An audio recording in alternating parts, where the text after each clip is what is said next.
Hebrew పత్రిక 2వ అధ్యాయం. హెబ్రీ పత్రిక 2వ అధ్యాయం మొదటి 4 వచనాలు చదువుకుందాం. హెబ్రీ పత్రిక 2వ అధ్యాయం మొదటి 4 వచనాలు. కావున మనం వినిన సంగతులు విడిచిపెట్టి కొట్టుకుని పోకున్నట్లు వాటి యందు మరి విశేష జాగ్రత్త కలిగి ఉండవలెను. ఎందుకనగా దేవదూతల ద్వారా పలకబడిన వాక్యము స్థిరపరచబడినందున ప్రతి అతిక్రమమును అవిధేయతయు న్యాయమైన ప్రతిఫలం పొంది ఉండగా ఇంత గొప్ప రక్షణ మనం నిర్లక్ష్యం చేసిన ఎడల ఎలాగో తప్పించుకుంది.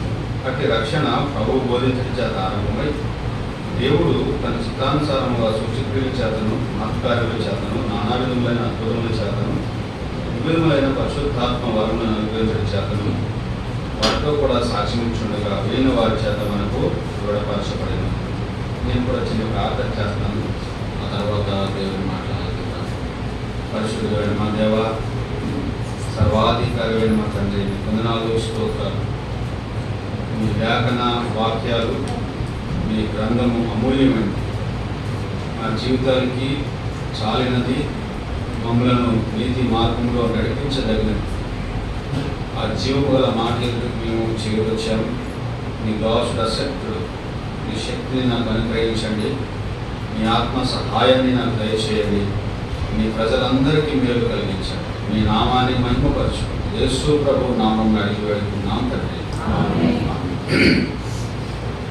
కొత్త నిబంధనలో మనకి ఎన్ని పుస్తకాలు ఉన్నాయి? ఆరంభమైన ప్రశ్న అడుగుతున్నాను అనుకోవద్దు, దయచేసి మీకు తెలియదని కానీ అలా అడుగుతున్నానంటే 27 పుస్తకాలు ఉన్నాయి. దాంట్లో 14 పత్రికలు అపోస్తలుడైన పౌలు రాసిన పత్రికలు.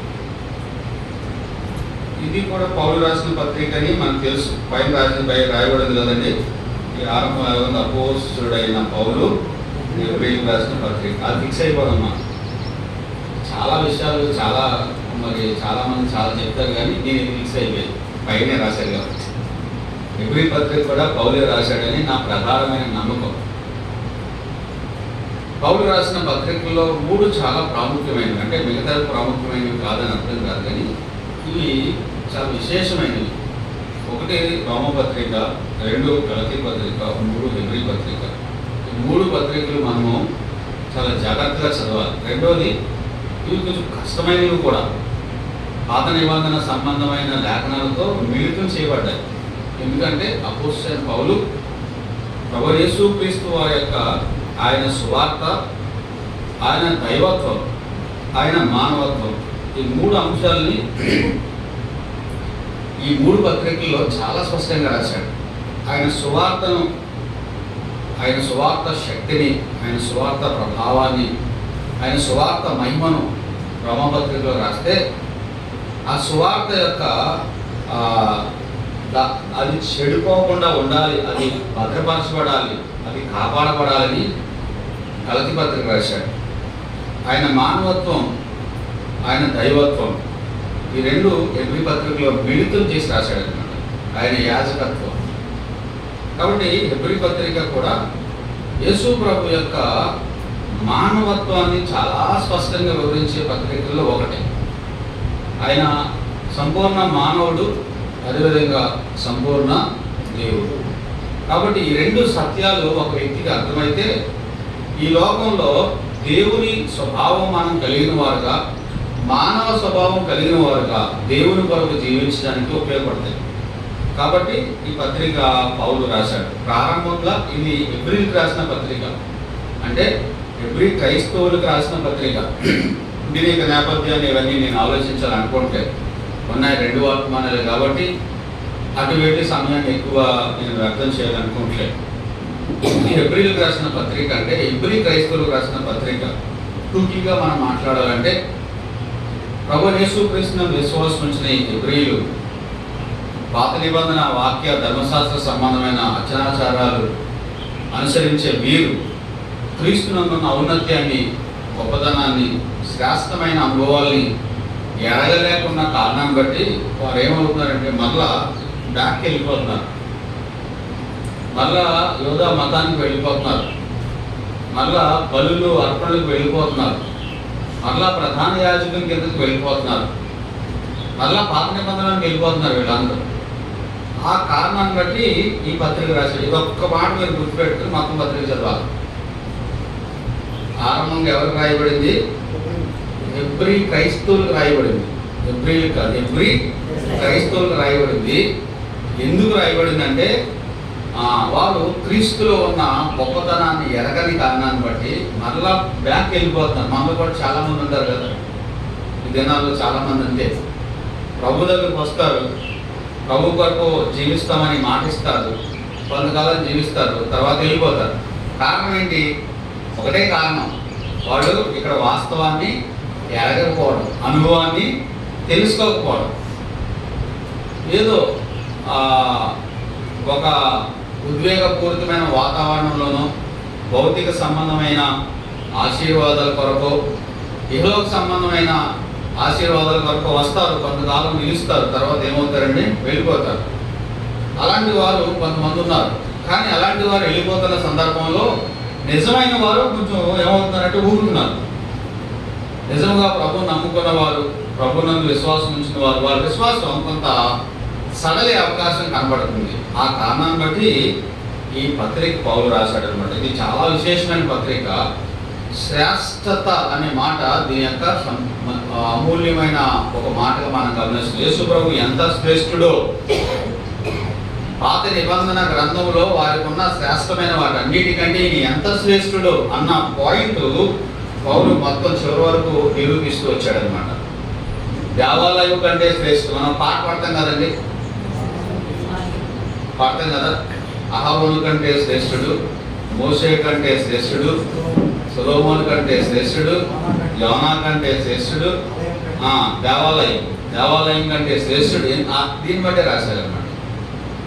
ఆయన దేవాలయం కంటే ఎంత శ్రేష్ఠుడో, అహరోను అంటే యాజకుడు, ప్రధాన యాజకుడు, ఆయన కంటే ఎంత శ్రేష్ఠుడు. మోషే గొప్ప నాయకుడు, యాజకుడు కూడా, ప్రవక్త కూడా, ఆయన కంటే ఈయన ఎంత శ్రేష్ఠుడో చాలా వివరంగా రాశాడనమాట. వివరంగా రాసిన తర్వాత కొన్ని వార్నింగ్స్ ఇచ్చాడనమాట. దీంట్లో ఈ పత్రికలో దాదాపుగా 5 హెచ్చరిక భాగాలు ఉన్నాయి. దాంట్లో ఒకటి నేను చదివింది. వారికి హెచ్చరిక జారీ చేస్తున్నాడు. ఈ పత్రిక అంతట్లో అవి కొంచెం కష్టతరమైనవి, రెండోది చాలా విలువైనవి. ఒక మొదటి హెచ్చరిక మనం చదువుకున్నాం. మీరు మొట్టమొదటి రావడమే హెచ్చరికతో ప్రారంభించారని అనొద్దు. దేవుడు అదే మనకి ఈరోజు ఇవ్వాలని ఆశపడుతున్నాడు. అవును, కొంచెం కష్టంగా ఉంటుంది. మీరు వినేటప్పుడు బాధపడకండి. ఆపరేషన్ ఎప్పుడు కష్టంగానే ఉంటుంది, కానీ ఏమవుతుంది తర్వాత ఆరోగ్యంగా తిరుగుతారు. టాబ్లెట్ ఎప్పుడు చేదుగానే ఉంటుంది, వేసుకున్న తర్వాత జ్వరం తగ్గిపోద్ది. చాక్లెట్ రేట్లు తీయగానే ఉంటాయి, వేసుకున్న తర్వాత షుగర్ పెరిగిపోద్ది. కాబట్టి కొంత కష్టంగా ఉన్నా వినడానికి పౌలు కూడా అన్నాడు, ఈ హెచ్చరిక మాటల మీద కొంత సహించాలి. దీని చెప్పాడు, హెచ్చరిక మాటలు మీరు ఏం చేయాలి? కొంత సహించండి, కొంత ఓర్చుకోండి. కారణం ఏంటంటే అవసరం, ఇది మనకి అవసరం. అందుకే రాశాడు అనమాట. ఇది ఒక హెచ్చరిక ప్యాసేజ్ అనమాట. దీంట్లో ప్రాముఖ్యమైన అంశం ఏంటంటే దేవుని వాక్యం. ఇప్పుడు దాకా మనం అన్నాం కదా, నువ్వు చెట్ట పొట్ట ఎక్కడికి వెళ్తావో చెప్పాడు కదా తమ్ముడు ఇవన్నీ. సరే, దానికి సంబంధించిన ఇంచుమించుకి ఇది కూడా దేవుని వాక్యం యొక్క విశిష్టత, దేవుని రక్షణ యొక్క విశిష్టత అనేది ఈ యొక్క మనం చదువుకున్న ఈ మొదటి హెచ్చరిక భాగంలో ముఖ్యమైన అంశం. వచనం వెంబడి వచనం మనం ధ్యానం చేద్దాం. ప్రారంభంగా ఒకసారి చదువుకున్నాం హెబ్రీ పత్రిక. అప్పుడే 10 నిమిషాలు అయిపోయినాడు. మనకి 4 వచనాలు చదవాలి. దాన్ని మనం ఏం చేయాలి? శుభ్రంగా విడదీయాలి. విడదీసి ఆ మొక్కలన్నీ మనం పట్టుకెళ్ళిపోవాలి ఇంటికి. చూద్దాం, ప్రభు సహాయం కొరకు పెట్టుకున్నాం. కావున మనం వినిన సంగతులను విడిచిపెట్టి కొట్టుకుని పోకున్నట్లు వాటి యందు మరి విశేష జాగ్రత్త కలిగి ఉండవలేను అన్నాడు. ఇప్పుడు మనం వినిన సంగతులు అన్నాడు, లేదా దాన్ని ఇలా కూడా చెప్పవచ్చు, మనకు వినబడిన సంగతులు, లేదా మనకు ఉపదేశించబడిన వర్తమానాలు, లేదా ప్రభు మనతో మాట్లాడిన మాటలు. ఇది చాలా విశేషమైన సంగతి అండి. ఆయన మాట్లాడేవాడు. ఈ యొక్క పత్రిక ఆరంభం అదే. ఆయన ఎవరంటండి? మాట్లాడేవాడు. పైన చెప్పాడు కదండి, పూర్వకాలమందు నానా సమయాల్లో నానా విధాలుగా మన పితరులతో మాట్లాడిన దేవుడు. ఆయన మాట్లాడేవాడు. ఆ క్వాలిటీతో పత్రిక ప్రారంభిస్తున్నాడు అనమాట. ఆయన మాట్లాడతాడు, రకరకాలుగా మాట్లాడతాడు. పూర్వకాలంలో మాట్లాడాడు, ప్రస్తుతం మాట్లాడతాడు, భవిష్యత్తులో కూడా మాట్లాడతాడు. ఏం దోకలేదు, భయపడిన అసలు లేదు. ఇప్పుడు మాట్లాడే రేపు మాట్లాడతాడు లేదు, మాట్లాడతాడు ఆయన. ఆయన మాట్లాడేవాడు అని ఆరంభించిన ఈయన రెండో అధ్యాయం వచ్చేటప్పటికి మనం వినిన సంగతులు అని చెప్పాడు. విశ్వాసులు వినడానికి ఇష్టపడుతున్నారు. ఆ విన్న సంగతులు యందు మన యొక్క ప్రతిస్పందన ఎలా ఉండాలి అనేది ప్రాముఖ్యమైన అంశం. చాలా వర్తమానాలు వినాలి. ఎబ్రీ పత్రికలో ఎబ్రీ పత్రిక రాయబడిన ఆ ప్రజలు వారికి ఒక హెచ్చరిక జారీ చేస్తున్నాడు అనమాట. మనం వినిన సంగతులు అన్నాడు. ప్రభు నీతో మాట్లాడే అనుభవం నీకున్నదా? అది మొదటి ప్రశ్న. రెండవ ప్రశ్న ఏంటంటే, ప్రభు నాతో మాట్లాడేటప్పుడు వినగలిగే అనుభవం నాకు ఉన్నదా? అది రెండవ ప్రశ్న. మూడవ ప్రశ్న ఏంటంటే, ఆ విన్నదాన్ని ఎంతవరకు నేను పట్టుకుంటున్నాను లేదా కొట్టుకుపోతున్నాను అనేది మూడో ప్రశ్న. ఇది చాలా ప్రాముఖ్యమైన బేసిక్ క్వశ్చన్స్ అనమాట. వింటే ఉపయోగం ఉంది. క్లాస్ చెప్పేటప్పుడు స్టూడెంట్స్ చాలా మంది వింటారు, అందరూ విన్నట్టు ఉంటారు. వాళ్ళు విన్నారు లేదు ఎప్పుడు తెలుస్తుంది? అందరూ విన్నట్టు ఉంటారు. నేను కూడా స్కూల్లో పనిచేసాను, కాలేజీలో పనిచేసాను కాబట్టి నాకు తెలుసు. ఎవరు కూడా విన్నట్టు ఉంటారు, అందరూ విన్నట్టు ఉంటారు. కానీ వినేవాడు ఎవరు ఎప్పుడు తెలుస్తుంది? ఎగ్జామ్ రాసినప్పుడు తెలుస్తుంది, మనకి స్వాధీనం వచ్చినప్పుడు తెలుస్తుంది. సరే, ఏదేమైనా ఇక్కడ దైవ గ్రంథంలో చెప్పిన మాట మొట్టమొదటి అంశం ఏంటంటే, మనం వినిన సంగతులు, వినిపించబడిన సంగతులు లేకపోతే బోధించబడిన సంగతుల పట్ల మన యొక్క వ్యవహార శైలి ఎలా ఉన్నది అనేది ప్రాముఖ్యం. మన వ్యవహార శైలి ఎలా ఉన్నది. కావున మనం వినిన సంగతులు విడిచిపెట్టి కొట్టుకుని పోకున్నట్లు మరి విశేష జాగ్రత్త కలిగి ఉండాలి అన్నాడు. ఇది దేవుడి వాక్యానికి సంబంధించిన జాగ్రత్త.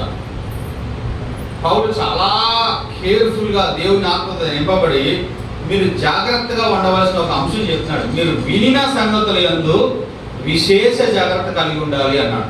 దేవుని వాక్యం మనం వింటున్నప్పుడు, దేవుని వాక్యం మన ఎద్దుకు వస్తున్నప్పుడు, మనకి వినిపించబడుతున్నప్పుడు దాని పట్ల చాలా జాగ్రత్త మనం కలిగి ఉండాలి. లేకపోతే ఏమవుతుందంట, అలా రాయబడింది, వినిన సంగతులు విడిచిపెట్టి కొట్టుకుని పోకున్నట్లు అన్నాడు. ఇది ఒక ప్రమాదం. దేవుని వాక్యాన్ని భద్రపరచుకోకపోతే, దేవుని వాక్యం పట్ల శ్రద్ధ వహించకపోతే అవి వెళ్ళిపోతాయంట, కొట్టుకుని పోతాయంట. విడిచిపెట్టి అవి కొట్టుకుని పోకున్నట్లు మరి విశేష జాగ్రత్త కలిగి ఉండాలి అన్నాడు. వాక్యం వినడం ముఖ్యం, వినడంతో పాటు వాటిని జాగ్రత్తగా జాగ్రత్త పరచుకోవడం, భద్రపరచుకోవడం చాలా ప్రాముఖ్యం. దాన్నే ధ్యానము అంటారు అనమాట. ఇందాక మనం విన్నాం కదా, విన్నదాన్నేమో మనం ధ్యానించడమే జాగ్రత్త చేసుకోవడం, దాన్ని మరలా అవగాహనలోకి తీసుకురావడం. మరియ గురించి యేసు ప్రభు చెప్పిన మాట, లేదంటే పరిశుద్ధాత్ముడు మరియ గురించి చెప్పిన మాట, మరి అంటే ప్రభు యేసు క్రీస్తు వారి యొక్క తల్లి గురించి చెప్పిన మాట, ఆమె ఆ సంగతులను తలపోసుకొని చుండనన్న మాట రాయబడింది. ఏం చేస్తుందంటే, ఈ మాట పల్లెటూరులో వాడేవారు ఇంతకు ముందు, ఇప్పుడు ఎవరు వాడట్లేదు. అంతమాన అవే తలపోసుకుంటుంది అనేవారు. తలపోసుకోవడం అంటే ఏంటి? మళ్ళా వాటిని ఆలోచించడం. ఏమి ఆలోచిస్తుంది మరియా? ప్రభు యేసు క్రీస్తు కోసం దేవదూత చెప్పిన మాటలన్నీ ఆలోచిస్తుంది. అమ్మా, నీవు దయాప్రాప్తురాలు, నీ గర్భంలో ఒక శిశువు పుట్టబోతున్నాడు, ఆయన సర్వలోకానికి రక్షకుడు అవ్వబోతున్నాడు అని చెప్పిన మాటలను, అయినా నేను ఎలాగంటే ఆ విషయాలన్నీ చెప్తే వాటిని ఏం చేస్తున్నట్టు ఆమె తలపోసుకుంటుందంట. మరి ప్రభువుని గురించి తలపోసుకుంటే ఆ హృదయం ఎంత ఆనందంగా ఉంటుందో. మనం కూడా తలపోసుకుంటాం.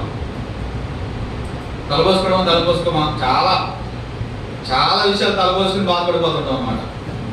తలపోసుకునేవన్నీ కూడా బాధపడే తలపోసుకుంటుంటాం, అవి ఎక్కువ ఆలోచిస్తుంటాం. కానీ ఈమెం చేస్తుందంటే ప్రభువుని గురించిన విషయాలు తలపోసుకుంటున్నాను. అది ఇక్కడ చెప్పబడింది. చాలా జాగ్రత్తగా ఉండాలి. ఈ వాక్యం విన్నది మనం చాలా జాగ్రత్తగా పెట్టుకోవాలి. ఎందుకు వాక్యం కొట్టుకుపోద్ది? నేను రక్షించబడినప్పుడు సినిమాలు చూశాను. సినిమా హాల్కి వెళ్ళేవాడు కూడా, ఇప్పుడు లేదు. అయితే అంటే 2000 సంవత్సరం, అంటే 20 సంవత్సరాలు నేను దాదాపుగా అప్పుడు ఇంటర్మీడియట్ ఫస్ట్ సెకండ్ ఇయర్ ఆ టైం నాకు. అప్పుడు చూసిన సినిమాలు ఇప్పటికి గుర్తున్నాయి నాకు. చాలా ఇంచుమించుగా మొత్తం కాకపోయినా ఇంచుమించుగా గుర్తున్నాయి. ఒకవేళ అది కొంచెం జ్ఞాపకం చేస్తే విషయాలన్నీ గుర్తొస్తాయి. 2000 సంవత్సరం నుంచి ఈ 25 సంవత్సరాలు చాలా వర్తమానాలు, అద్భుతమైన వర్తమానాలు చాలా విన్నాను. చాలా గుర్తులేదు నాకు, చాలా గుర్తులేదు. తేడా ఏంటంటారా? బ్రెయిన్ కానీ తేడా అంటారా? సినిమా చూసినప్పుడు పనిచేసిన బ్రెయిన్ అదే, వర్తమానం విన్నప్పుడు పనిచేసిన బ్రెయిన్ కూడా అదే. కానీ అవన్నీ చాలా ప్రింట్ చేసేసుకుంది బ్రెయిన్లోను. ఆ హీరో ఎవరో, హీరోయిన్ ఎవరో, పాట ఏంటి, ఫైట్ ఏంటి, ఆ జోకులు ఏంటి అన్ని చాలా అంచుమించుగా గుర్తుంది. నాకు కూడా తెలుసు కదా, 2 గంటల సినిమా చూస్తే ఇంటికి చెప్పేది ఒకడు మళ్ళీ సినిమాకి వెళ్ళట్లేదు. అలా కూడా ఉన్నాను. అది చదువుతాడు, మళ్ళీ నేను చదవండి చదవడు. మా ఫ్రెండ్ అప్పుడు ఉండేవాడు, ఆ సినిమా చూసాడంటే క్లాసులో సినిమా చూడట్లేదు, అంత బాగా చెప్పేవాడు. కానీ చదువు వచ్చేది కాదు. మరి అంత మెమరీ అక్కడ పనిచేసినప్పుడు ఇక్కడ ఎందుకు పని చేయట్లేదు అంటే అర్థం ఏంటి? దాని మీద అతనికి చాలా ఆసక్తి ఉంది, చాలా ఇంట్రెస్ట్ ఉందన్నమాట. అలా చూస్తాడు. అసలు ఫోకస్ కింద భూమి బదులైపోతున్నా, పక్కడు చచ్చిపోతున్నా, మైండ్ మాత్రం అక్కడ ఉంటుంది అనమాట. సో అలాగా అంత ఫోకస్ చేశాడు. ఇంకొక సంగతి ఏంటంటే నేను చెప్పాలనుకున్న ముఖ్యమైనది, ఫోకస్తో పాటుగా ఈ వ్యర్థమైన సంగతులు, లేకపోతే నేను పాడు చేసే సంగతులు, నీకు దేవుణ్ణి దూరం చేసే సంగతులు మర్చిపోకుండా అపవాది ప్రయత్నం చేస్తాడు. అవి నీ మనసులో ప్రింట్ చేస్తాడు. కానీ వాక్యాన్ని ఎత్తిపోతాడు. అది రాయబడింది ఇక్కడ. అపవాది కోసం రాయబడిన మాటల్లో మత్తయి సువార్త 13 విత్తనములు విత్తే సందర్భంలో కొన్ని విత్తనాలు త్రోవపాకన పడినప్పుడు పక్షులు వచ్చి ఎత్తికిపోయాయని రాయబడింది. ఆ పక్షులు దురాత్మలు అని రాయబడింది, విత్తనము దేవుని వాక్యం అని రాయబడింది. అవునా? ఆ పక్షులు ఎవరు? దురాత్మలు. విత్తనం ఏంటి? దేవుని వాక్యం. మరి దురాత్మలు దేవుని వాక్యం పట్టుకోవడానికి ఏమైనా ధ్యానిస్తే అనుకున్నారా? అవేమి ధ్యానించవు. కానీ నువ్వు ధ్యానించకుండా నీ ఎదురు నుంచి ఏం చేస్తే తీసుకెళ్ళి. అపవాది చాలా చాలా తెలివైన వాడు. అపవాది చాలా చాలా తెలివైన వాడు. మీ ఇంటికి వచ్చి బంగారం పట్టుకోడా? ఎవరింట్లో అయినా సాధారణ వెళ్ళి బంగారం పట్టుకోవడానికి ఎవరైనా కంప్లైంట్ పెడతాడా? అటు పట్టుకోలేదు. అటు దొంగే కానీ బంగారం పట్టుకోలేదు. కొన్ని వసలు ఎట్టుకుపోయాడా, కొన్ని వెండి ఎట్టుకుపోయాడా, డబ్బులు ఎట్టుకుపోయాడా, భూమి డాక్యుమెంట్స్ పెట్టుకుపోయాడా, అవేవి అడిగాడు. పరుచు పెట్టుకుపోయేది ఏంటి తెలుసా? దేవుని వాక్కు. ఇక్కడ చూడండి, ప్రయారిటీకి తెలుసుకోవాలి. వాడికి ఈ బంగారం, ఈ వెండి, ఈ డబ్బులు, ఈ భూమి డాక్యుమెంట్స్, ఈ లోకంలో మనకు విలువైనవన్నీ వాడికి విలువలేని. వాడు ఏం పట్టుకాడు. కానీ ఇప్పుడు వాక్యం విన్నారు కదా, సాయంత్రం కదా పడిపోతాడు. కారణం ఏంటనుకున్నారు? వాడికి తెలుసు వీడికి ఎంత వెండి ఉన్నా, ఎంత బంగారం ఉన్నా, ఎన్ని భూములు ఉన్నా, వీడి ఎన్ని ఎక్కడ వేయాలి. కానీ వీడిని పరలోకం తీసుకెళ్ళేది లేదా ప్రభువులాగా మార్చేది ఈ వాక్యం. దీన్ని మాత్రం వాళ్ళలో ఉంచకూడదు అని పట్టుకెళ్ళిపోతాడు. అందుకే వాడు దొంగ అని రాయబడింది. వాడు ఎవరండి? దొంగ. బంగారం దొంగ కాదాడు. వాడు బంగారం దొంగలించాడు, కానీ వాడు దొంగలించేది వాక్యం. అందువలన పౌలు ఏం చెప్తున్నాడంటే, మీరు చాలా వాక్యం విన్నారు, చాలా మాటలు విన్నారు, అయితే మీరు ఏం కలిగి ఉండాలండి? జాగ్రత్త కలిగి ఉండాలి అన్నాడు. లేకపోతే ఏమవుతుందంట? తీసుకెళ్ళిపోతాడు. దేవుని మాటలు మన హృదయంలో ఉండకుండా తీసుకుపోయే ఒక వ్యక్తి ఉన్నాడు. మరి నువ్వు జాగ్రత్త అంటే ఏం చేయాలి? నువ్వు వాటిని ధ్యానిస్తుండాలి. వాటిని ఏం చేయాలి? ధ్యానిస్తుండాలి. మనం ఏం చేస్తాం? బీరువాలో డబ్బులు పెడతాం, వారంలో దాన్ని చూస్తాం, ఉదయోదేవాన్ని. కొంతమంది రోజు చూస్తుంటారు. ఎందుకని? ఉదయోదేవాన్ని. అలాగే నువ్వు అంతమానం ఆ విషయాలు ఏం చేయాలి? ధ్యానిస్తుండాలి. నీకు నిజంగా ఆసక్తి ఉంటే, నీకు నిజంగా దాని పట్ల శ్రద్ధ ఉంటే, అది విలువైనదిగా ఇచ్చిందని అయితే కానీ వాటిని ఏం చేస్తావు? ధ్యానించేవాడు. అందుకే పౌలు ఏమన్నాడు? కావున మనం వినిన సంగతులు విడిచిపెట్టి కొట్టుకుని పోకున్నట్లు జాగ్రత్తగా ఉండాలి అన్నాడు. చూడండి, అక్కడ 3 మాటలు రాశాడు. ఇంగ్లీష్లో అంటారు వాటిని అడ్జెక్టివ్స్ అంటారు అన్నమాట. 3 మాటలు. చూడండి ఏం చెప్పాడు? మరి విశేష జాగ్రత్త అన్నాడు. మరి జాగ్రత్త ఒకటి, విశేష జాగ్రత్త ఒకటి, మరి విశేష జాగ్రత్త ఒకటి. 3 మాటలు. మళ్ళీ చెప్పమంటారా? జాగ్రత్తగా ఉండరా అంటారు కథలు. అవునా? కొన్ని సందర్భంలో చాలా జాగ్రత్తగా ఉండరా అంటారు. మరి కొంచెం మరీ మరీ జాగ్రత్తగా ఉంటాడు. ఎందుకని? ఆ యొక్క ఈవెంట్ని బట్టి, అక్కడ ఇంటెన్సిటీని బట్టి, అక్కడ ఉన్న పరిస్థితిని బట్టి ఈ యొక్క కేర్ఫుల్నెస్ పెరుగుతుంటుంది అనమాట. ఇక్కడ పౌలు ఇక్కడ రాయడానికి దాకా మూడు చెప్పడం ఒకటి, మీరు జాగ్రత్తగా ఉండండి రాయితే సరిపోదు, అదే గొప్ప మాట. మరీ జాగ్రత్తగా ఉండండి అంటే సరిపోద్ది, మరి విశేష జాగ్రత్తగా ఉండండి అంటున్నాడు. ఎంత జాగ్రత్త చూసారా? అవునా? మీకు ఉదాహరణ చెప్తాను. మనము పెళ్ళికి వెళ్తాం. పెళ్ళికి వెళ్ళినప్పుడు మంచి బట్టలు కట్టుకుంటాం, మంచి నగలు పెట్టుకుంటాం, శుభ్రంగా బాగా మంచి సెంట్ కొట్టుకుంటాం, పెళ్ళికి వెళ్తాం. పెళ్ళికి వెళ్ళిన తర్వాత అక్కడే ఉంటాడు, వచ్చేస్తాం కదా, ఫోన్ చేసి వచ్చేసిన తర్వాత ఏం చేస్తాం అంటే బట్టలన్నీ తీసి బయట దండి ఉంటుంది దాన్ని తీసేస్తాం, ఎందుకంటే రేపు ఉతుక్కోవాలి కాబట్టి. నగలన్నీ తీసి అప్పుడు దాని పక్కన పెట్టేస్తాం, అవును కదా? అట్లా ఏం చేస్తారు? అది తీసి నగలు కానీ బంగారం కానీ మంచి మంచి వేసుకుని అన్ని తీసుకెళ్ళి ఏం చేస్తారు? బీరు ఓపెన్ చేస్తారు. బీరు ఓపెన్ చేసిన తర్వాత దాంట్లో లాకర్ ఓపెన్ చేస్తారు. లాకర్ ఓపెన్ చేసిన తర్వాత మళ్ళీ పెట్టి ఓపెన్ చేస్తారు, దాంట్లో పెడతారు, దాన్ని మోస్తారు, దీన్ని మోస్తారు, తర్వాత బీరువాలు మోస్తారు, బయటకు వెళ్తే ఇల్లు మోస్తారు, తర్వాత గేట్ కూడా మోస్తారు. అది విశేష జాగ్రత్త అంటే అర్థమైందంటే దాని యొక్క ఆ విలువ బట్టి దానికి ఏం చేస్తున్నారు? చాలా ప్రొటెక్షన్స్ ఇస్తున్నారు. ఫస్ట్ ఇంట్లోకి వచ్చినా అది కనపడదు, బీరువా తీసినా అది కనపడదు, లాకర్ తీసినా అది కనపడదు, ఆ పెట్టి తీస్తేనే కనపడదు అది. ఎందుకని? చాలా చాలా కేర్ఫుల్గా నువ్వు దాన్ని భద్రపరచావు. కారణం ఏంటంటే నీ బట్టలు బయట వేసినట్టు వాటి తీయలేదు, అవి విశేషమైన జాగ్రత్తగా భద్రపరుచుకున్నావు. అలా చెప్తున్నాడు అనమాట. దేవుడి వాక్యాన్ని ఏం చేసుకోవాలంట? విశేష జాగ్రత్త కలిగి ఉండాలి. లేకపోతే ఏమవుతుంది? వెళ్ళిపోయే అవకాశం ఉంటుంది అనమాట. వెళ్ళిపోయే అవకాశం అన్నాడు. నేను చెప్పాను కదా, సినిమా చూడండి మర్చిపోరు. ఇప్పుడు ఎంత బాగా చెప్పినా ఉదాహరణ గుర్తుండే చెప్ప దేవుని వాక్యం గుర్తుండదు. నాకు తెలుసది.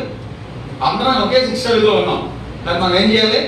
ధ్యానిస్తూ ఉండాలి. అందుకే దివారాత్రము దాన్ని దేవుడు ఈ ఆజ్ఞ జారీ చేసినందుకు నేను చాలా సంతోషిస్తున్నాను. దివారాత్రం చదువుకోవడం ధన్యుడైనా చచ్చిపోతున్నాం అందరం. దివారాత్రం ధ్యానించుకోవడం ధన్యుడు. చదవని ఆజ్ఞ బైబిల్లో లేదు, కానీ మనం బైబిల్ చదవాలి. ధ్యానించాలని చదవాలి కదా, కానీ అది ఆజ్ఞ కాదు. బైబిల్లో ఆజ్ఞ ఒకే ఒక వ్యక్తికి ఇవ్వబడింది, రాజుకి ఇవ్వబడింది.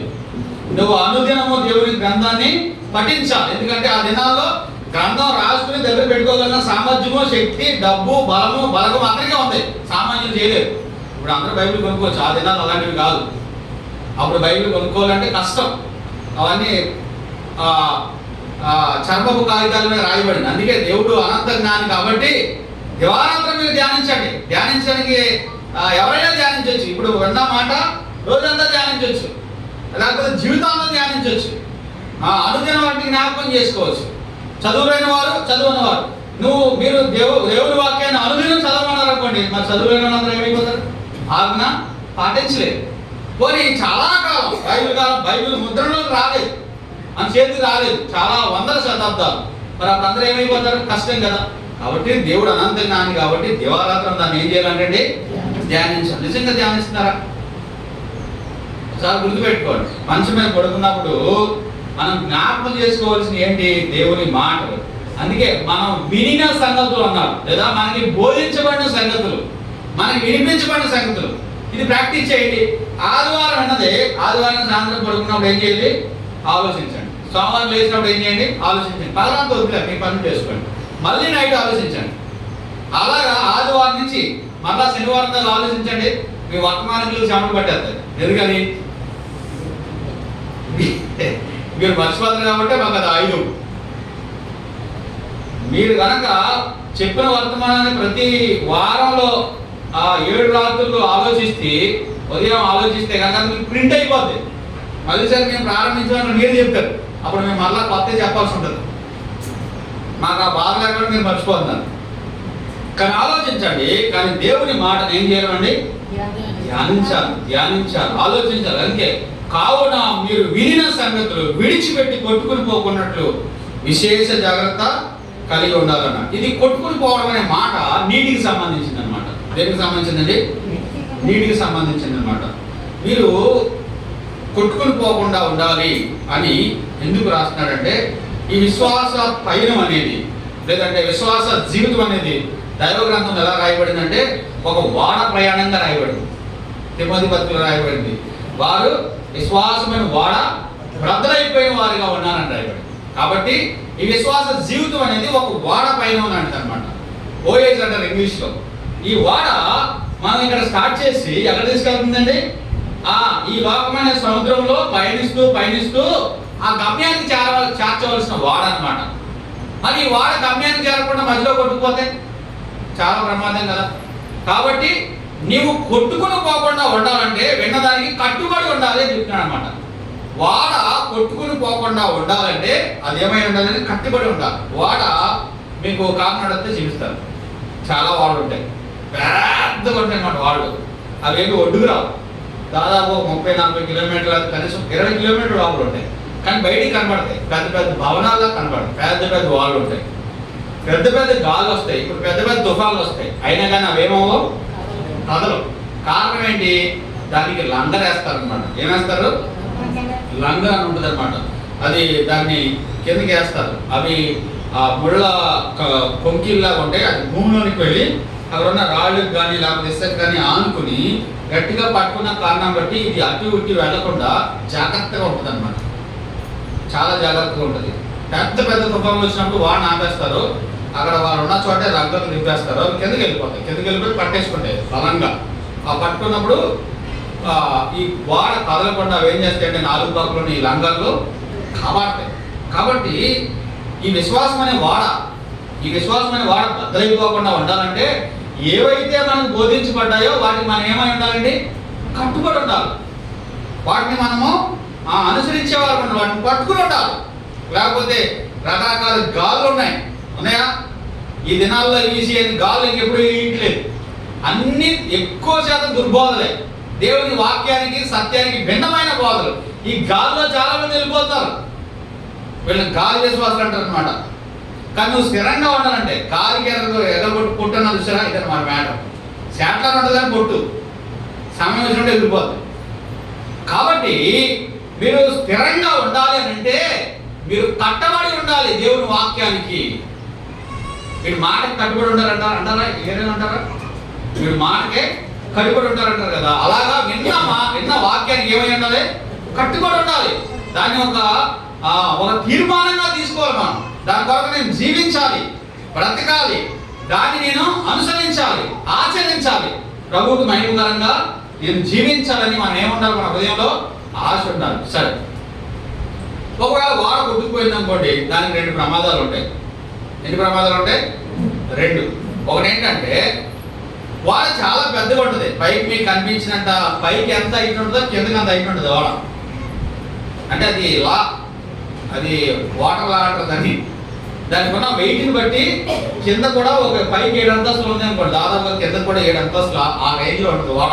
ఇంకా ఎక్కువ ఉండొచ్చు. అయితే అంత బలమైన పెద్ద వాడ ఆ లంగర్లు వేయకుండా ఆ తుఫాన్లో వదిలేశారనుకోండి, ఆ బలమైన గాలి ఆ పెను తుఫాన్ ఏం చేద్దంటే దాన్ని బలంగా గెంటిద్ది అనమాట. గెంటినప్పుడు ఫస్ట్ ప్రమాదం ఏంటంటే అది గురి గమ్యం లేకుండా వెళ్ళిపోతుంది. దానికి ఒక గురి, ఒక దిశ, ఒక గమ్యం ఉండదు, వెళ్ళిపోతుంటుంది. దాన్ని ఎవరు ఆపలేరు. అది ప్రధానమైనది. ఒకవేళ దేవుని మాటలు విని విని విని అనుసరించుకుని ఉన్నట్లయితే నువ్వు నేను అంతే. రకరకాల గాల్లో వస్తే వెళ్ళిపోతూ ఉంటావు. గాలికి అనుగుణంగా ఎటేస్తే ఆ గాలికి, ఇటేస్తే ఇటు, అటేస్తే అటు, అలా వెళ్ళిపోతావు. ఒక గురి ఉండదు, ఒక గమ్యం ఉండదు, ఒక స్థిరత ఉండదు. అది మొదటి ప్రమాదం. రెండవ ప్రమాదం ఏంటంటే ఈ వాడ బలంగా గంటపడినప్పుడు పెద్ద పెద్ద పెద్ద పెద్ద పర్వతాలు ఉంటాయి సముద్రంలో. అవి నీరు చేత కప్పబడి ఉంటాయి అన్నమాట. పెద్ద పెద్ద పర్వతాలు ఉంటాయి, కానీ నీరు చేత కప్పబడి ఉంటుంది. ఇది బలంగా దాన్ని తగిలినప్పుడు బదులైపోతుంది. ఏమవుద్ది? తునాతునకులు అయిపోద్ది. అది తిమోతి పత్రికలు రాసిన మాట. విశ్వాసం అని వారు వాడ బ్రతులైపోద్ది. అంటే ఆకస్మికమైన ఏదో పాపంలో పడిపోతాను. ఆకస్మికమైన పాపం అది అందరికీ స్ప్రెడ్ అయిపోద్ది అనమాట. మొత్తం ప్రపంచాన్ని తెలిసిపోతుంది. నువ్వు విశ్వాసం అనే వాడ సరిగా దేవుని యందు నువ్వు నిలకడగా ఉండకపోతే ఈ వాడ గాలికి లేకపోతే రకరకాల సాధనలకు గురై అలా కొట్టుకుని వెళ్ళి ఒక బండరాయి తగిలినప్పుడు తునాతునకలు అయిపోద్ది అనమాట. మొత్తం చలా చెదురు అయిపోయినట్టు అయిపోద్ది. అది బహిరంగ పాపం అంటారు. బహిరంగ పాపం. ఒకవేళ దేవుని మాట దేవుని వాక్కు, దేవుని గద్దింపు, దేవుని యొక్క ఆ మనసు నీకు ప్రేరణ వస్తున్నప్పుడు మాట వినకుండా అలాగే కొట్టుకెళ్ళిపోయావు అనుకోండి, ఏమవుతుంది తెలుసా? విశ్వాసం అని వాడేమవుతుంది, బద్దలైపోదు. ఇప్పుడు నువ్వు దాయొచ్చు, కానీ అది బద్దలైపోయినప్పుడు అందరికీ కనబడిపోదు. చాలా మంది వాళ్ళు బద్దలైపోయి న్యూస్లో కూడా వచ్చేసి ఒకప్పుడు ఎగిరారు, కానీ ఇప్పుడు ఏం లేదు. కారణం ఏంటనుకున్నారు? ఇదే. మూడో ప్రమాదం ఏంటంటే, అది బలంగా గంటపడిన తర్వాత ఏదో ఒక ఒడ్డుకు వచ్చేది అన్నమాట. వాడు ఒడ్డుకు రాకూడదు. ఎక్కడ ఉన్నది? లోతు నీటిలోనే ఉండాలి. అదేమవుతుంది? దరికి వచ్చేస్తుంది. దరికి ఏముంటుంది అన్నారు? కింద ఇసుక ఉంటుంది, ఇసుకలో దిగిపోద్ది అనమాట. అది అంతరంగిక పాపం. ఇసుకలో దిగిపోతాం. పైకి వాడు ఉంటుంది, కదలేదు అస్సలు. దాన్ని కదపగలిగిన వాడు కూడా ఎవరండి. ఎందుకని? వాడు దిగిపోయిందంటే దాన్ని మళ్ళీ తీసుకొచ్చి అందరం లేదు, ఇంకా అక్కడ దిగిపోయినట్టు ఉన్నాను. కాబట్టి కింద చాలా లోతైన ఇసుకలో వాడ కూరుకుపోద్ది అనమాట. ఒకవేళ దేవుని వాక్యం నీ యొద్దకు వస్తున్నప్పుడు, దేవుని మాట నీ యొద్దకు వస్తున్నప్పుడు, దేవుని గద్దింపు నీ యొద్దకు వస్తున్నప్పుడు, దేవుని స్వరం నీ యొద్దకు వస్తున్నప్పుడు, దిద్దుబాటు నీ యొద్దకు వస్తున్నప్పుడు, నీవు దాన్ని అనుసరించకపోతే రహస్యంగా దిగిపోయే అవకాశం ఉంటుంది. పైకి బాగానే ఉంటావు, నిరుపయోగం, కదలలేవు, మెదలలేవు. ఎందుకని? ఆల్రెడీ దిగిపోయావు. లోపల ఏదో ఐహిక విచారాలు, ధనమోసం, కామాపేక్ష, శరీర కోరికలు, అపవిత్రత నిన్ను ఆల్రెడీ పట్టేశాయి. కింద నిన్ను పైకి అందరికి విశ్వాసలాగానే ఉంటున్నావు, వందలు చెప్తావు, మందిరానికి వస్తున్నావు, అన్ని బాగున్నాయి, కానీ నీ అంతరంగం ఏం లేదు. పరిశుద్ధత లేదు, యథార్థత లేదు, భక్తి లేదు, నీతి లేదు, విశ్వాసం లేదు. బదలపడిపోతుంటావు అన్నమాట. ఈ మూడు ప్రమాదాలు ఉంటాయి. ఆ వాడ గాలికి వెళ్ళిపోయి, గాలికి కొట్టుకుని పోయి బద్దలైపోయే అవకాశం ఉంటుంది. అది బహిరంగ పాపం. దిగబడిపోయే అవకాశం ఉంటుంది, అది అంతరంగిక పాపం. గురి గమ్యం లేకుండా వెళ్ళిపోయే అవకాశం ఉంటుంది, అది కొట్టుకుపోవడం. ఈ మూడు ప్రమాదాలు ఉంటాయి. మంచిదేంటి? కట్టుబట్టమన్నా లందరేసుకుని కట్టుకుంటే ఓడగా ఉంటుంది, హాయిగా ఉంటుంది. దేవుని మాటలు వింటే, దేవుని మాటలను స్వీకరిస్తే, వాటిని అనుసరిస్తే మనం కట్టబడిన వారుగా ఉంటాము, కదలకుండా ఉంటాము, దేవునికి మహిమకరంగా జీవించే అవకాశం ఉంది. ఈ మాట నీటికి సంబంధించిన మాట. కొట్టుకుపోవడం అనేది దేనికి సంబంధించిన మాట? నీటికి సంబంధించిన మాట. ఇంకొక మాట కూడా డ్రిఫ్టింగ్ ఏవే అంటారనమాట. అంటే జారిపోవడం. ఒక పాత్ర ఉంది, ఆ పాత్ర మంచి పాత్రే. దానికి చిన్న సిల్లు ఉందనుకోండి, చిన్న రంధ్రం ఉందనుకోండి, ఏమవుతుంది? దాంట్లో వచ్చిన పదార్థం కిందకి నీళ్ళు పోస్తే, చెప్పండి, నీళ్ళు పోస్తే ఏమవుతుంది? పోసినప్పుడు బాగానే ఉంటుంది, కాసేపు వచ్చిన చూస్తే ఖాళీగా ఉంటుంది. పాలు పోస్తే కాలిపోతుంది, తేనె పోస్తే, నూనె పోస్తే కాలిపోతుంటుంది. చాలా మంది పాత్రలు సిల్లు ఉందన్నమాట. ఇక్కడికి వచ్చినప్పుడు పాస్టర్ గారు నూనె పోసేవాళ్ళు ఉన్నారు, తేనె పోసేవాళ్ళు ఉన్నారు, పాలు పోసేవాళ్ళు ఉన్నారు, ఇంటికి ఖాళీగా ఉన్నారు. పాత్రలో ఏముంటలేదు. ఏం చేయాలి? ప్యాచీ వర్క్ చేయాలి. కొట్టుకొని పోవడం అనేది దాని అర్థం. అది అంటే నీలో ఆ మంచి పదార్థాన్ని ఏం చేయాలండి? కాపాడుకోవాలి. శ్రేష్టమైన మాటలు, దివ్యమైన మాటలు, దేవుని మాటలు దైవజనులు ధ్యానించి ప్రార్థించి మనకు అందిస్తారు. అయితే ఏమవుతుంది? దాంట్లోంచి కొట్టుకుపోతాయి, జారిపోతాయి అన్నమాట. ఎక్కడ సిల్లు ఉందో గమనించాలి. కొంతమంది కళ్ళులో ఉండే సిల్లులు. ఎవరంటే కళ్ళులో ఉండే సిల్లులు అంటే కళ్ళు బాగుంటే సిల్లునే కాదు, చూడగానే చూస్తుంటారు అన్నమాట. కొంతమంది చెవుల్లో ఉండే సిల్లులు, ఎందుకని వెనకుండా వింటుంటారు అన్నమాట. కొంతమంది చేతుల్లో ఉండే సిల్లులు, చేయకుండా చేస్తుంటారు. కొంతమంది కాళ్ళలో ఉంటాయి.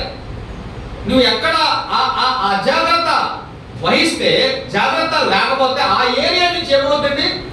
ఆ దేవుని ప్రభావం, దేవుని మాటలు, దేవుని శక్తి, దేవుని మహిమ నీలోంచి వెళ్ళిపోయేటట్టుగా ఉంటుంది అనమాట. కాబట్టి ఆ మంచి పదార్థం, ఆ శ్రేష్టమైన పదార్థం, ఆ దివ్యమైన పదార్థం నీలో నిలిచి ఉండాలంటే నువ్వేం చేయాలి? ముందు ప్యాచీ చేయాలనా? కైలో కాలిపోతే ఎంత దూరం దొరుకుతాం? వెళ్ళదు బండి, ప్యాచీ అయితే వెళ్ళిపోతుంది మళ్ళీ. కాబట్టి ముందు ఏం చేయాలి? దానికి ఎక్కడ సిల్లుందో దాన్ని ఏం చేయాలి? కవర్ చేయాలి. ఎక్కడ జారిపోతున్నావో, ఎక్కడ పడిపోతున్నావో, ఎక్కడ దూరం అయిపోతున్నావో, ఎక్కడ బలహీనం అయిపోతున్నావో, ఎక్కడ దేవుని నామానికి అవమానకరంగా ఉన్నావో అది నీకు తెలుసు. నువ్వు ఎరుగుదు. స్థలం, ఆ వ్యక్తి, లేకపోతే ఆ సందర్భం, ఆ సన్నివేశం నీకు తెలుసు, నాకు తెలుసు. కాబట్టి దాన్ని ఏం చేయాలి నువ్వు? అక్కడ నువ్వు ప్యాచ్ చేయాలి, అక్కడ దాన్ని సరి చేసుకోవాలి. అయ్యా పలానా ప్రాంతంలోంచి నా బలహీనత, నా శక్తి అంతా పోతున్నాయి. అవునా? సంసారికి కళ్ళులో ఉన్నాడు సిల్లు, కండంలో బలం ఉన్నాడు కానీ కళ్ళులో బలహీనత ఉందండి అతనికి. ఆ కండంలో ఉన్న బలహీనత కళ్ళు పోయింది. అవునా? కండంలో సింహబలుడు సుఖమే ఉంది, కళ్ళు బలహీనమైనది. ఆ సింహ బలం అంతా కళ్ళు పోయింది. చూసారా? ఆలోచించండి, ఎక్కడ సిల్లుందో గమనించాలి. నీలో ఉలివైనది, కొంతమంది నోట్లో ఉంటుందండి సిల్లు. ఆ నాలిక ఇంక దానికి ఇంక నరం లేదంటారు కదా. నాకు తెలిసి నరం లేదన్నా తప్పు అనుకున్నాను, ఎముకలే నాలుగంటే రైట్ ఏమనుకుంటున్నాను. కానీ ఏదేమైనా కానీ దానికి సరైన నియంత్రణ లేకుండా ఇష్టానుసారంగా మాట్లాడేవారు, ప్రతిదీ మాట్లాడేవారు. పనికొచ్చేది, పనికిరాంది, పవిత్రమైంది, అపవిత్రమైంది, అగ్ని లాంటి నాలికను ఉపయోగించి కాలిపోతున్నారు చాలా మంది. చూడండి, అందుకే నువ్వు కొట్టుకుని పోకుండా ఉండాలి అని అంటే ఏం చేయాలి? ఆ పాత్రని బాగు చేసుకోవాలి. విలువైన పాత్ర నీవు, ఘనమైన పాత్ర నీవు, అర్హమైన పాత్రగా నీవు ఉండాలంటే అది సిల్లు ఉంది. నువ్వు పాత్ర మంచిదే కానీ సిల్లు ఉంది. అందుకే ఆయన ఏం చేయగలుగుతున్నాడు? వాడలేకపోతున్నాడు. నింపుదేవా నింపుదేవా అంటారన్నమాట. ఎంత నింపితే సుఖం ఉంది? సిల్లు అయిన తర్వాత ఎంత ఒప్పితే సుఖం ఉంది? దాంట్లో ఏమి మేలు, విలువైనది వెళ్ళిపోద్ది, అన్నీ వెళ్ళిపోతాయి. కాబట్టి ఇక్కడ హెబ్రీ గ్రంథకర్త ఏమంటారంటే మీరు వినిన సంగతులు ఏం కలిగి ఉండాలి? విశేష జాగ్రత్త కలిగి ఉండాలి. అవును, దేవుని సేవకులు మాటలు చెప్తున్నారు, దేవుని సేవకులు వాక్యం చెప్తున్నారు. మరి ఏంటి నేను ఇంత నిస్సారంగా ఉన్నాను? ఏంటి ఫలాలు లేకుండా ఉన్నాను? ఏంటి సంతోషం లేకుండా ఉన్నాను? ఏంటి నాలో ఒక అభద్రతా భావము నాలో వచ్చేసింది అని ఎప్పుడైనా ఆలోచిస్తున్నావా? లేక అలవాటు పడిపోయావా? ఒకసారి ఆలోచించు. కొంతమంది అలవాటు పడిపోతారు ఇంకా జీవితాలు అంతే. వాళ్ళకి వచ్చినప్పుడే ఏసేవులాగా లేకపోతే యాసేవులాగా అలా స్థిరప్ అవుతారు, మళ్ళీ అలా ఆగిపోతుంటారు. అలా కాదు. ఒక స్థిరమైన, ఒక నిలబడే, ఒక నిజమైన ఆ ఉద్యోగం నాకు రాలేదే అనే బాధ నీకు లేకపోతే నీకు ఎన్నటికీ నీకు ఆసక్తి ఉన్నదా? నీకు ఆలోచన ఉన్నదా? నీకు ఆశ ఉన్నదా అనే దాని మీద మన యొక్క ఆధ్యాత్మికమైన జీవితం ఆధారపడి ఉంటుంది. అందరికీ ఆయన ఇవ్వలేడు. ఎందుకని? ఆసక్తి లేని వారికి ఇస్తే ఏమవుతుంది? విలువలేనిదిగా ఎంచబడుతుంది. నువ్వు నిజంగా సీరియస్ అయితే, నువ్వు నిజంగా తీవ్రంగా పరిగణిస్తే దాని విషయం నువ్వు ఏం చేస్తావు? చర్య చేపడతావు. అప్పుడు ప్రభు ఏం చేస్తాడు? సహాయం చేయడానికి వస్తాడు. ఉన్నాయా సిల్లులు? మనకి ఉన్నాయండి. నా సిల్లు నాకు కనపడుతుంది. ఇప్పుడు అందరి సిల్లులు నాకు కనపడుతుంది, నా సిల్లు నాకు కనపడుతుంది. ఇది సమస్య. నాకు లాంగ్ సైట్ ఉందన్నమాట, షార్ట్ సైట్ ఉందన్న. దగ్గరికి కనపడదు, దూరమే కనపడతాయి. అందరికి అదే సమస్య. అందరికీ కనపడతాయి, నాకు పోతే ఏం కనపడదు. ఎందుకంటే నా సైట్ తేడా ఉంది. సో ఆలోచించండి, ఇది కాదు కావాల్సింది. రైట్ సైడ్ కావాలన్నమాట. నాకు long sight, short sights, right side కావాలి. కాబట్టి చాలా జాగ్రత్తగా మనం పరీక్షించుకోవాలి. ఒకసారి మనం చూద్దారా? కావున మనం వినిన సంగతులను విడిచిపెట్టి వాటి యందు మరి విశేష జాగ్రత్త కలిగి ఉందాము. మరి విశేష జాగ్రత్త కలిగి ఉందుము. అక్కడ పౌలు ఎంత జ్ఞానం కలిగిన వాడు, ఎంత దైవభక్తుడు చూడండి. మీరు కలిగి ఉండని అంటలేదు, కలిగి ఉందుము అన్నాడు. చూసారా? మరి విశేష జాగ్రత్త కలిగి ఉండవలేను, కలిగి ఉండవలేను. కింద వచ్చిన తర్వాత ఒకసారి ఎందుకనగా దేవదూతల ద్వారా పలుకబడిన వాక్యము స్థిరపరచబడినందున ప్రతి అతిక్రమమును అవిధేయతయు న్యాయమైన ప్రతిఫలము పొంది ఉండగా. చాలు. ఇప్పుడు దేవదూతల ద్వారా పలకబడిన వాక్యం అన్నాడు. పైన ఏమన్నాడు? వినిన సంగతులు అన్నాడు. అంటే మీకు ఇవ్వబడిన వర్తమానం అని చెప్పాడు. ఇప్పుడు దేవదూతల ద్వారా పలకబడిన మాటలు లేదా దేవదూతల ద్వారా పలకబడిన వాక్యము అన్నాడు. వాక్యము స్థిరపరచబడుతుంది అక్కడ రాయబడింది, స్థిరపరచబడినందున అన్నాడు. వాక్యం కొన్న ఒక లక్షణం ఏంటో తెలుసా? అది స్థిరపరచబడాలని నీ దగ్గరకు వస్తుంది, కానీ నువ్వే దాన్ని అస్థిరం చేసుకుంటావు. దాన్ని జాగ్రత్తగా పెట్టుకో, జాగ్రత్తగా ఆశించు. ఒక వజ్రం దొరికింది అనుకోండి, నీకు ఏం చేస్తావు? నిధులు పడతావా? అసా చాలా జాగ్రత్తగా దాచుకుంటావు. అలాగా వాక్యము నిన్ను స్థిరపరిచేదిగా ఉంటుంది, వాక్యం నీలో స్థిరంగా ఉండాలని ఉంటుంది. వాక్యం జీవం కలిగింది, కానీ స్థిరపరచుకోండి. అందుకే దేవదూతల ద్వారా పలకబడిన వాక్కు ఇది ఒక అంశం. ఒకసారి చూడండి, దీన్ని కొంత క్లారిటీ మీకు ఇవ్వాలి. పైన 1వ అధ్యాయంలో పూర్వకాలం అన్నాడు, నానా సమయాలు అన్నాడు, ప్రవక్తల ద్వారా మన పితరులతో మాట్లాడిన దేవుడు అన్నాడు. దాంట్లో ఒక భాగాన్ని తెలియజేస్తాడు, దేవదూతల ద్వారా పలకబడిన వాక్యము. గలతీ పత్రిక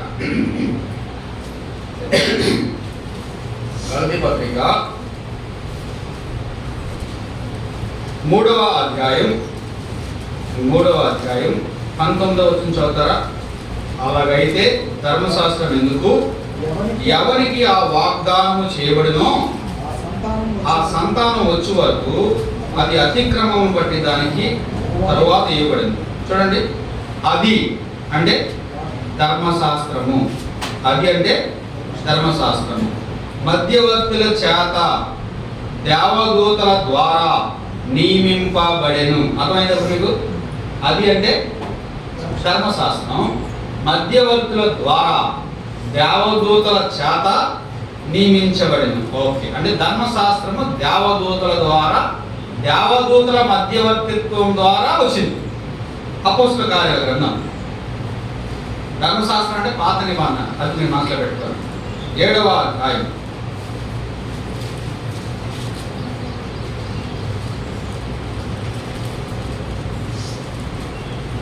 అపోస్తల కార్యాల గ్రంథము 7వ అధ్యాయము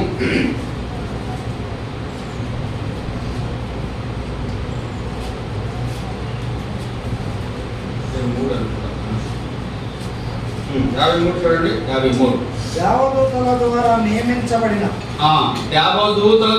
నియమించబడిన ధర్మశాస్త్రమును మీరు పొందితిరి కానీ దానిని గైకొనలేదని గైకొనలేదు. స్టెఫెన్ వాక్యం చెప్తూ, దేవదూతల ద్వారా మీకు ధర్మశాస్త్రం ఇవ్వబడింది, దేవదూతల మధ్యవర్తిత్వం ద్వారా ధర్మశాస్త్రం ఇవ్వబడింది, కానీ మీరు దాన్ని ఏం చేయలేదు? గైకొనలేదు. అది దేవుని వాక్యమే. అక్కడ రాశాడు ఎబ్రీ పత్రికలో, దేవదూతల ద్వారా ఇవ్వబడిన దేవుని వాక్యము స్థిరపరచబడింది. అంటే ఇక్కడ దేవదూతలు అనే పదాన్ని మనం 2 రకాలుగా ఆలోచించాలి. ఒకటి, దేవుని దూతలు దేవదూతలు. 2, దేవుని ప్రతినిధులు దేవదూతలు. నేరుగా దేవదూతల ద్వారా ఇశ్రాయేలుల చరిత్రలో చాలా వర్తమానాలు వాళ్ళు పొందారు. మీరు బైబిల్ అంతా ధ్యానించండి, సమయం కాదు. దేవదూతలు దేవుని యొద్ద నుండి వారికి వర్తమానం తీసుకురావడం, దేవదూతలు దేవుని ద్వారా ఆజ్ఞాపించబడి వారి పక్షాన యుద్ధం చేయడం, దేవదూతలు వారిని భద్రపరచడం, అనేకమైన యూదుల చరిత్రలో దేవదూతలు ప్రత్యేకమైన పాత్ర పోషించారు. వారు కూడా దేవుని వర్తమానం తీసుకొచ్చారు. కానీ ఇంకొక ప్రాముఖ్యమైన అంశం ఏంటో తెలుసా? దేవుని ద్వారా దేవుని దూతలైన ప్రవక్తలు, యాజకులు, న్యాయాధిపతులు, రాజులు వారికి ఏం తీసుకొచ్చారండి? ధర్మశాస్త్రాన్ని తీసుకొచ్చారు. దేవుని వాక్కులు వారికి అందించారు. పాత నిబంధన కోసం మాట్లాడుతున్నాడు. కొత్త నిబంధనకు పాత నిబంధనకు ఉన్న వ్యత్యాసము ఇప్పుడు చెబుతున్న మధ్యాహ్నం దాన్ని నేను చెప్తాను. అయితే దేవదూతల ద్వారా ఇవ్వబడిన వాక్యం అంటే పాత నిబంధన గ్రంథం. దేవదూతల మధ్యవర్తిత్వం, దేవునికి మానవులకి మధ్యగా ఉన్న ఆ ప్రతినిధులు, ప్రవక్తలు, యాజకులు, రాజులు, న్యాయాధిపతులు, నేరుగా దేవదూతలు కూడా వారికి ఏమి ఇచ్చారండి? వాక్యాన్ని ఇచ్చారంట, ధర్మశాస్త్రాన్ని ఇచ్చారు. కానీ వాళ్ళు ఏం చేయలేదంట? చూడండి, రాయబడింది, దేవదూతల ద్వారా పలుకబడిన వాక్యము స్థిరపరచబడినందున అన్నాడు. వారు అతిక్రమించారు, అవిధేయత చూపించారు. అది మనం తర్వాత ధ్యానం చేద్దాం. అయితే దేవదూతల ద్వారా వారికి వాక్యం ఇవ్వబడింది, దేవదూతల ద్వారా వారికి ధర్మశాస్త్రం ఇవ్వబడింది, కానీ వాళ్ళు ఏం చేయలేదంటండి? గైకొనలేదు అన్నాడు. ఇప్పుడు రండి, వాక్యం ఎవరి ద్వారా వచ్చినా మనం ఏం చేయాలి? గైకొనాలా, గైకొనకూడదా? అవును. అప్పుడు దేవదూతల ద్వారా వచ్చింది వాళ్ళకి, అప్పుడు ప్రవక్తల ద్వారా వచ్చింది వారికి మధ్యవర్తిత్తుల ద్వారా వచ్చింది, కానీ వాళ్ళు గైకోలేదంట. అందుకే ఈ పత్రిక అంతా రాశాడు, వాళ్ళు గైకొనలేదు. ఇక్కడ చూడండి 40 సంవత్సరాలు వారు ఆయనని విసిగించారంట. చూడండి 3వ అధ్యాయము 9వ వచనం. 40 సంవత్సరములు నా కార్యములు చూచి మీ పితరులు నన్ను పరీక్షించి పరిశోధించింది, కావున నేను ఆ తరం వారి చేత విసిగిపోయాను అన్నాడు. అవునా? వాక్యం వారికి వస్తుంది. దేవుడు దేవదూతల ద్వారా దేవుడి మాటలు వారికి పంపించాడు. ధర్మశాస్త్రాన్ని అత్యువర్తించి వారికి ఇచ్చాడు. ఆజ్ఞలు వారికి జారీ చేశాడు. కానీ వారు ఏం చేయలేదంటండి, అస్సలు గైకొనలేదంట. ఇప్పుడు వాక్యం వచ్చినప్పుడు గైకొనకపోతే ప్రయోజనం అంటారా? అందుకే వారికి ఏ శిక్ష విధించబడిందో కింద రాశారన్నమాట. కాబట్టి దేవుని మాటలు, ఈ యొక్క భాగంలో హెచ్చరిక ఏంటంటే, దేవుని మాటలు, దేవుని వాక్కులు మన యొద్దకు వచ్చినప్పుడు వాటి మనం ఏం చేయాలండి, జాగ్రత్త కలిగి ఉండాలి. ఆనాడు ప్రవక్తల ద్వారా దేవుడు వారితో మాట్లాడాడు. ఈరోజు ఎలా మాట్లాడతాడు? నా కుమార్తె ఇలా రా అంటండి అన్నారు చాలా మంది. ఎర్రసొక్క వేసుకున్నవాడు, తెల్లజీర కట్టుకున్న ఆమె పైకి రండి, దేవుడు మీకోసం ఒక మాట పలుకుతున్నాడు. అది లేదు. స్వరాలు, స్వప్నాలు, కళలు, దర్శనాలు అయిపోయాయి.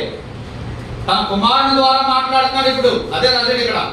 ఈ దినమంతమందు తన కుమారుని ద్వారా మనతో మాట్లాడిన దేవుడు.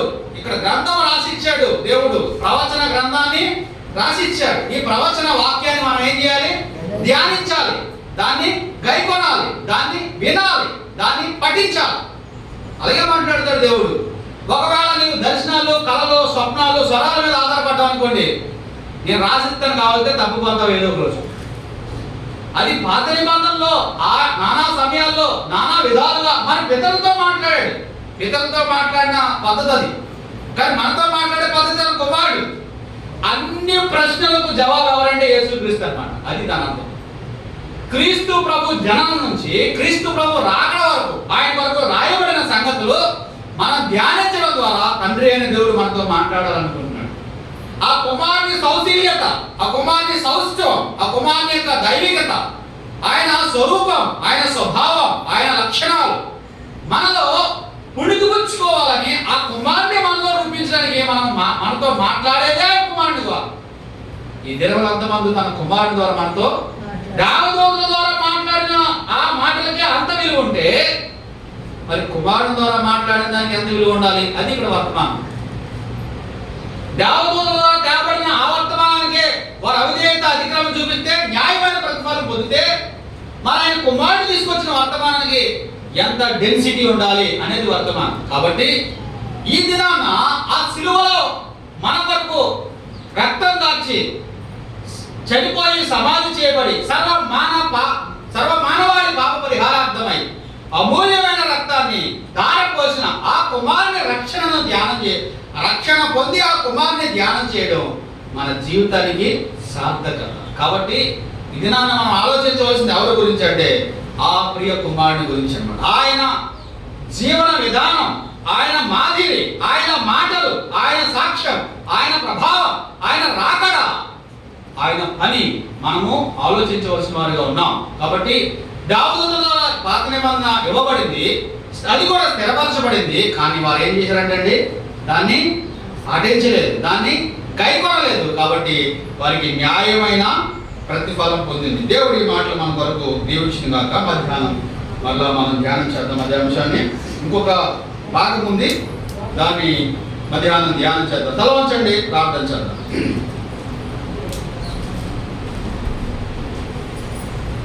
తలవచ్చండి, ప్రార్థించండి. ఒకసారి ఆలోచించండి.